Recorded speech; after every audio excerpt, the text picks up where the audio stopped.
লালমনিরহাট বিমানবন্দর থেকে মাত্র 2 মিনিটে ভারতের শিলিগুড়ি করিডোরে হামলা করা সম্ভব। বাংলাদেশের চিকেন নেক এর কাছাকাছি বিমান ঘাঁটি নির্মাণ করায় আপত্তি জানিয়েছে ভারত। প্রিয় দর্শক শ্রোতা, আসসালামু আলাইকুম। আপনারা জানেন বর্তমানে কিভাবে ভারত বাংলাদেশকে হুমকি দিয়ে যাচ্ছে, বাংলাদেশের উপরে তারা যুদ্ধের ঘোষণা দিয়ে যাচ্ছে এবং ডক্টর ইউনূস স্যারকে নিয়ে কিভাবে মিথ্যাচার করছে এবং বাংলাদেশের সংখ্যালঘু নির্যাতন হচ্ছে, এটা নিয়ে সারা পৃথিবীতে তারা মিথ্যাচার করে যাচ্ছে। এর মূলত কারণ কি? এর মূলত কারণ হচ্ছে ইন্ডিয়ার একটি টুনটুনি আছে, সেই টুনটুনিতে ডক্টর ইউনূস লাথি মেরেছে। এখন বলতে পারেন যে টুনটুনি কি? প্রতিটা মানুষেরই একটা টুনটুনি থাকে, সেই টুনটুনিতে যদি কেউ লাথি মারে বা টোকা মারে তবেও কিন্তু অনেক ব্যথা পাওয়া যায়।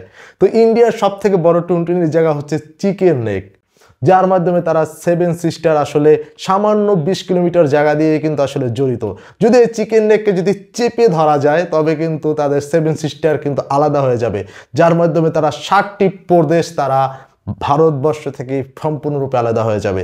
চিকেন নেকের তারা প্রতিনিয়ত স্বাধীনতা চেয়ে আসছে এবং তারা কিন্তু এই বিষয়টা নিয়ে খুবই সিরিয়াস। তারা প্রতিনিয়ত তারা স্বাধীনতা চায়। এখন বলতে পারেন ডক্টর ইউনূস স্যার কিংবা বাংলাদেশের সরকারের সাথে সেই চিকেন নেকের কি সংযোগ? সেই চিকেন নেকের সংযোগ না থাকলেও তার কাছাকাছি একটি বিমান ঘাঁটি রয়েছে, যেটি লালমনিরহাট বিমান ঘাঁটি। এই বিমান ঘাঁটি বিভিন্ন অজুহাত দিয়ে ভারত বিভিন্ন সময় বিমান ঘাঁটি বন্ধ করে রেখেছে। বর্তমানে এটি পরিত্যক্ত অবস্থায় আছে। এই বিমান ঘাঁটিটি এত বড় বিমান ঘাঁটি যেটি এশিয়া মহাদেশের ভিতরে সর্ববৃহত্তমের দিক থেকে দ্বিতীয় স্থানে রয়েছে।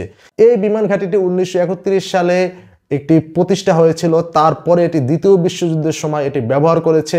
তারপরে এই বিমান ঘাঁটিটি পরিত্যক্ত অবস্থায় রয়েছে, যেখান থেকে কোনো বিমান ওঠানামা করে না। কিন্তু এই বিমান ঘাঁটিটি বাংলাদেশের মধ্যে থাকার কারণে এই বিমান ঘাঁটিটি নিয়ে সবসময় ইন্ডিয়ার মাথা ব্যথা রয়েছে, কারণ এই বিমান ঘাঁটির খুব কাছাকাছি হচ্ছে চিকেন নেক। চলুন আমরা দেখে আসি এই বিমান ঘাঁটি নিয়ে আসলে কি হচ্ছে। বাংলাদেশ বিমান বাহিনীর জন্য লালমনিরহাটে নির্মাণ করা হচ্ছে এশিয়া মহাদেশের দ্বিতীয় বৃহত্তম বিমান ঘাঁটি। এই বিমান ঘাঁটি ভারতের শিলিগুড়ি করিডোর থেকে মাত্র 12 কিলোমিটার দূরত্বে। অত্যন্ত শুরুতেই করিডোর দিয়ে ভারতের মূল ভূখণ্ডের সাথে পূর্বাঞ্চলীয় সাতক্ষীরার যোগাযোগ রক্ষা করে লালমনিরহাট বিমানবন্দর থেকে মাত্র 2 মিনিটে ভারতের শিলিগুড়ি করিডোরে হামলা করা সম্ভব। বাংলাদেশের চিকেন নেক এর কাছাকাছি বিমান ঘাঁটি নির্মাণ করায় আপত্তি জানিয়েছে ভারত। ভারত তাদের মূল ভূখণ্ডের সাথে পূর্বাঞ্চলীয় 7 রাজ্যের যোগাযোগ রক্ষা করে। লালমনিরহাটের বিশাল এই বিমান ঘাঁটির ইতিহাস আজ থেকে প্রায় 100 বছরের পুরনো। 1931 সালে ব্রিটিশ সরকার এই অঞ্চলে বিমান ঘাঁটি নির্মাণ করে। শুধু তাই নয়, দ্বিতীয় বিশ্বযুদ্ধ চলাকালীন বিমান ঘাঁটি ছিল মৃত্যু বাহিনীর একমাত্র ভরসা। পরবর্তীতে 1947 সালে এই বিমান ঘাঁটির কার্যক্রম বন্ধ হয়ে যায়। দেশ স্বাধীন হওয়ার পর 1972 সালে বাংলাদেশ বিমান বাহিনীর হেডকোয়ার্টার্স স্থাপন করার সিদ্ধান্ত নেয় লালমনিরহাটের বিমান ঘাঁটিতে। কিন্তু শেষ পর্যন্ত ভারতের আপত্তির কারণে লালমনিরহাটে বিমান ঘাঁটি স্থাপনের জন্য কাজ বন্ধ করা হয়। এরপর থেকে পরিত্যক্ত অবস্থায় আছে সে বিমান ঘাঁটি। তবে গুরুত্বপূর্ণ বিমান ঘাঁটি লালমনিরহাট বিমান ঘাঁটির আয়তন প্রায় 2000 একর পর্যন্ত। এই বিমানবন্দরে 4000 কিলোমিটারের মধ্যে রয়েছে এমন অসংখ্য যুদ্ধ বিমান অবরোধ করা সম্ভব হবে, যেটি ভারতের দুশ্চিন্তার অন্যতম কারণ বর্তমানে। কারণ লালমনিরহাটের বিমান ঘাঁটি এতটাই বিশাল যে সেখানে কমপক্ষে 50 থেকে 70টি যুদ্ধ বিমান একসঙ্গে উদয়ন করতে পারবে। দীর্ঘদিনের হাসিনার সাথে তাল মিলিয়ে বাংলাদেশের উপর যে কর্তৃত্ববাদী ক্ষমতা প্রয়োগ করছিল ভারত, তা অচিরেই শেষ হয়ে যাওয়ার খবরে নড়বড়ে অবস্থা হয়েছে বর্তমান ভারত সরকারের। শাসনবাদী অবসান হওয়ার পাশাপাশি হুমকির মুখে পড়ার আশঙ্কা থেকেই নানান তালবাহানা করছে ভারত সরকার। এখন বিষয় হচ্ছে, কয়েকদিন ধরেই নানান তালবাহানা করে যাচ্ছে ভারত। কয়েক দফায় বাংলাদেশের পতাকাকে অবমাননা, ভিসা প্রসেসিং বন্ধ, চিকিৎসা সেবা না দেওয়ার ঘোষণা, রপ্তানি বন্ধ সহ একাধিক বিষয় সামনে এনে বাংলাদেশের চরম বিতর্কে ভারত সরকার। টানাপোড়া লেগে যাচ্ছে পররাষ্ট্রনীতি আর বন্ধুত্বপূর্ণ সম্পর্কেও। আমরা একটি সিদ্ধান্ত নিয়ে বিজ্ঞপ্তি জারি করেছি যে আমরা আজ থেকে অনির্দিষ্টকালের জন্য কোনো রকম বাংলাদেশি পেশেন্টকে অ্যাডমিট অথবা কোনো রকম মেডিকেল পরিষেবা দেব না।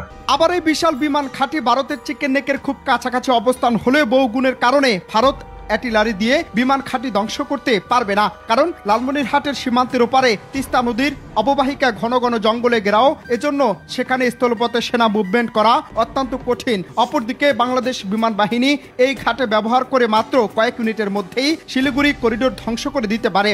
আর শিলিগুড়ি করিডোর ধ্বংস করে দিতে পারলে ভারতের মূল ভূখণ্ডের পূর্বাঞ্চলীয় 7 রাজ্যের যোগাযোগ সম্পূর্ণ বিচ্ছিন্ন হয়ে যাবে। টানা কয়েকদিনের ভারতের অযৌক্তিক কর্মকাণ্ডের প্রশ্ন জাগছে নানান মহলে। 2 ডিসেম্বর ভারতের বাংলাদেশের দূতাবাসে অপ্রত্যাশিত আক্রমণ, বাংলাদেশের জাতীয় পতাকাকে ছিঁড়ে ফেলা সহ এমন বেশ কয়েকটি কাজে মুখ খুলতে শুরু করেছে বাংলাদেশের বর্তমান অন্তর্বর্তীকালীন সরকার। মমতা ব্যানার্জির বাংলাদেশ ইস্যু নিয়ে শান্তিরক্ষা বাহিনী পাঠানোর মন্তব্যে কড়া বার্তা দিয়েছেন পররাষ্ট্র উপদেষ্টা তৌহিদ হোসেন। এই সরকার কোনো ধরনের কোনো সাম্প্রদায়িক কার্যকলাপ সেটাকে বরদাস্ত করবে না, এবং সেটা হিন্দু বলে কথা নয়, মুসলিম বলে কথা নয়। আমরা সবাইকে সমান চোখে দেখব এবং এই মেসেজটা আমরা সবাইকে দিতে চাই। এমন কর্মকাণ্ড হঠাৎ করে বৃদ্ধি, তাও আবার ছাত্র জনতার গণঅভ্যুত্থানে হাসিনা সরকারের পতন হওয়ার পর। অনেকে মনে করছেন হাসিনা সরকারের পতনে বাংলাদেশের শাসনবাদী হারিয়েই এমন নরবরে কার্যক্রম করছে ভারত। আবার নানান মহলে প্রশ্ন উঠেছে, পরিকল্পনা করেই শেখ হাসিনা ফাঁদ পেতেছে দেশে অরাজকতা তৈরি করার জন্য। আপনারা দেখলেন এই বিমান ঘাঁটিটি বর্তমানে ডক্টর ইউনূস স্যার চালু করার চিন্তা করেছে। তো এই হচ্ছে মূলত কারণ। এই কারণেই ভারতের জনগণ হতে শুরু করে ভারতীয় গণমাধ্যম, ভারতীয় বিভিন্ন রাজনৈতিক দল, সেটি হচ্ছে বিজেপি বলেন, কংগ্রেস বলেন, তৃণমূল কংগ্রেস বলেন, প্রত্যেকটি রাজনৈতিক দল বাংলাদেশ সম্পর্কে মিথ্যাচার করে যাচ্ছে। মূলত সমস্যা এখানেই, কারণ বাংলাদেশের বিমানবন্দর আমরা চালু করব না বন্ধ করব, এটা একান্ত আমাদের ব্যক্তিগত ব্যাপার। অনেকেই বলছেন এই নিউজটা সম্পূর্ণ ভুয়া। যদি এই নিউজটা ভুলও হয়ে থাকে বা মিথ্যা হয়ে থাকে, আমি ডক্টর ইউনূস স্যারকে বলবো অনতি বিলম্বে আমাদের এই লালমনিরহাটের বিমানবন্দরটি চালু করা হোক। যদি এই বিমানবন্দরটি চালু করা হয় তবে আমাদের দেশ অর্থনৈতিকভাবে স্বাবলম্বী হবে এবং নেপাল এবং ভুটানে বাংলাদেশিদের যাওয়ার জন্য খুবই কম খরচে তারা যেতে পারবে এবং আমাদের অর্থনীতি আরও চাঙ্গা হবে। তো আমাদের দেশে এত বড় একটি বিমানবন্দর থাকার পরেও কেন আমরা সেটিকে ব্যবহার করব না? শুধুমাত্র ভারতের অভিযোগের কারণে। আমরা অবশ্যই এটি ব্যবহার করব। এটি যদি আমরা ব্যবহার করি তবে ভারত যেভাবে আমাদের দিকে তেড়ে আসছে সেটি কখনোই পারবে না, কারণ তাদের মনেও ভয় থাকবে যে তাদের টুনটুনিতে কেউ লাথি মারতে পারে।